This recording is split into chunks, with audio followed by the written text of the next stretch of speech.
మహాగణపతి నమ గురుభ్యో నమ మాతృదేవోభవ పితృదేవోభవ ఆచార్య దేవోభవ అతిథి దేవోభవ. ఎలా ఉన్నారు? ఏంటి ఇవన్నీ అనా? అవునండి, సౌందర్యము సౌభాగ్యం అంటే ఏంటి? శ్రీమాత్రే నమ. ఇది సౌందర్యానికి సౌభాగ్యానికి చిహ్నం అండి. ఇవన్నీ కుంకుమ, పసుపు, అక్షత, గంధము, మెట్టలు, గాజులు, గజ్జలు, ఇవన్నీ సౌందర్యానికి. శ్రీమూర్తి స్వతహాగా సౌందర్యవతి, చక్కనమ్మ చిక్కినా అందం అంటారు. సౌశల్యవతి, నాజుగ్గా అందంగా కనిపిస్తుంది. ఎలా ఉన్నా బాగుంటుంది. ఇంకా అందంగా తయారైతే కదా ఇంకా బాగుంటుంది కదా. ఆత్మ సౌందర్యము అంతర్సౌందర్యం అంటారు.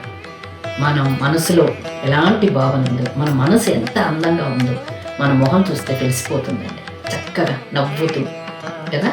అసలు ఇప్పుడు ఎంతమంది బొట్టు పెట్టుకుంటున్నారు, ఎంతమంది గాజులు వేసుకుంటున్నారు, గిజ్జలు, మెట్టలు, పువ్వులు ఎంతమంది పెట్టుకుంటున్నారు, ఎంతమంది జడేసుకుంటున్నారు కదా. ఇవి ఏవీ లేవు కదా.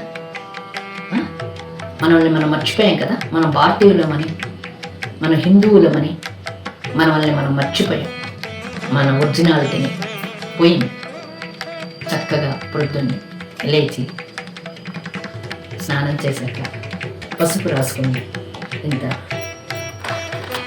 అద్దం తీసుకుని, అద్దం ఎంతమంది దగ్గర ఉందండి ఇలాంటి అద్దం తీసుకుని ఎదుటిని చక్కగా కుంకుమ సింధూరం అద్దుకుంటే ఎంత అందంగా ఉంటుంది కదా. ఎంత అందంగా నవ్వుతూ ఇంట్లో అందరూ సంతోషంగా ఉంటారు. ఆ స్వామి కూడా ఆశీర్వదిస్తారు.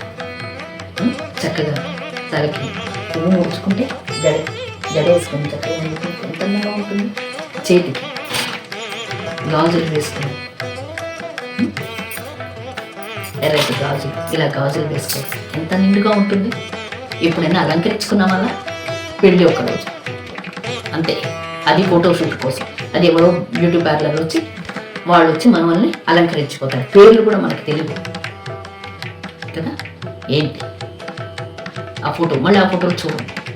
మళ్ళీ ఎప్పుడు ఏ వ్రతమో ఏ పూజ అప్పుడు మళ్ళీ అలంకరించుకోవడం, మళ్ళీ యథావి ఆ నైటీలు వేసేసుకోవడము, ఆ చిన్న చిన్న బొట్లు, ఈ గోడ ఉంటుంది కదా, గోడకి ఆ గోడ నుంచి ఇలా పీకడము, మళ్ళీ ఆ గోడకు అతికిచ్చేసేది. ఇలా పీకడం, ఇలా పెట్టుకోవడము, ఇలా అతికిచ్చేసుకోవడం, గోడకు అతికిచ్చినట్టు అతికిచ్చేసుకోవడం. ఇది గోడ, ఇది శరీరం, పంచభూతాత్మిక శరీరం. ఇది ఇక్కడ ఆజ్ఞాచక్రం, నుదిటి బొట్టు అంటారు, నుదిటిన సింధూరం అంటారు. మన సౌభాగ్యానికి ఎంతో ముఖ్యం. మన భర్త, మన కుటుంబం ఆరోగ్యంగా, అందరూ ఆరోగ్యంగా ఉన్నప్పుడే కదా జీవితం సంతోషంగా ఉండేది. మాకు సక్సెస్ రావట్లేదు, మాకు పిల్లలు కలగట్లేదు, మేము సంతోషంగా లేదు, మాకు కలిసి రావట్లేదు అంటే మనల్ని మనం మర్చిపోతే ఎలా కలిసి వస్తుంది?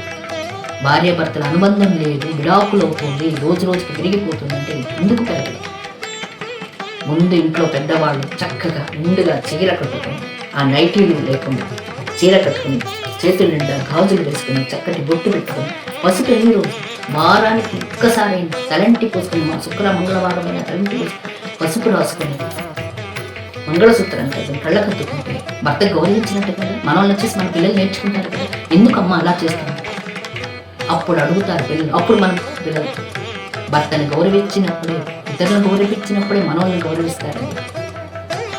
మన డబ్బు ఒకటి వాళ్ళకి జీతాలు ఇచ్చేస్తే సరిపోదు. ఉద్యోగం చేస్తున్నాము, నేను కెరియర్, నేను సమంగా సంపాదిస్తున్నాను కదా, నేను ఇస్తున్నాను కదా, కాదు. నువ్వు ప్రేమించు, నువ్వు గౌరవించు, నువ్వు ప్రేమించబడతావు, నువ్వు గౌరవించబడతావు. నువ్వు ఇబ్బంది ఇంకొకరి దగ్గరికి అడగడానికి అధికారం లేదు మనకి. మనం చక్కగా నిండుగా సౌందర్యంగా ఆనందంగా నవ్వుతూ ఉంటే ఎటువంటి వాళ్ళైనా మనల్ని ఆదరించి ఆప్యాయతగా హక్కున చేర్చుకుని ప్రేమిస్తారు, నమస్కరించగలుగుతారు. పిల్లలు కూడా వృద్ధిలోకి వస్తారు. మన సాంప్రదాయ వ్యవహారాన్ని మర్చిపోకూడదు. పాశ్చాత్యులది పాటించాలి. ఏది తీసుకోవాలో అదే తీసుకోవాలి. అమ్మవారిని చూసారా? రోజు పూజ చేస్తున్నాం కదా, ఎలా ఉంది నిండుగా. కానీ అమ్మవారు మాత్రం నిండుగా ఉంటుంది. మనం నైటీలు వేసుకొని పూజ చేస్తాం. నీ కనిపించినట్టు బొట్టు పెట్టేసుకోవడము, జుట్టు విరగపోసుకోవడం, ఆ గొట్టాలు తగిలించుకోవడం, ఓ టీ షర్ట్ వేసేసుకోవడం, బాయ్ అనడం, వెళ్ళడం, సాయంత్రాలు రావడం, మళ్ళీ నైట్ వేసుకోవడం, ముసోమంటూ మీద కూర్చోవడం, చిరాకులు పరాకులు పడ్డం. ఎలా కలిసి వస్తుంది, ఎలా కుటుంబ బంధం ఏర్పడుతుంది, ఎలా సంతోషంగా ఉంటాం ఆలోచించండి. చక్కగా తేలకం దిద్దుకోండి, కళ్ళకి కాటు కత్తుకోండి, పసుపు రాసుకోండి, యాంటీసెప్టిక్, నలుగు దిద్దుకోండి, వారానికి ఒక్కసారి తలంటుకోండి, తల్లిండా నూనె పెట్టుకోండి, పువ్వులు అలంకరించుకోండి చక్కగా. ఆ కుటుంబం ఎంత సంతోషం ఉంటుందో. మార్పు మనం మారాలి, మనలోనే మార్పు మనం చేసి చూపించాలి. ఆటోమేటిక్గా మన పిల్లలు ఫాలో అవుతారు. ఉంటే డైరెక్ట్ మెసేజ్ చేయండి, మీ అభిప్రాయాలు నాకు మెసేజ్ ద్వారా తెలపండి. ఇంకా ఉంటాను. ఈ మీనా, మీ మీనా. నమస్తే.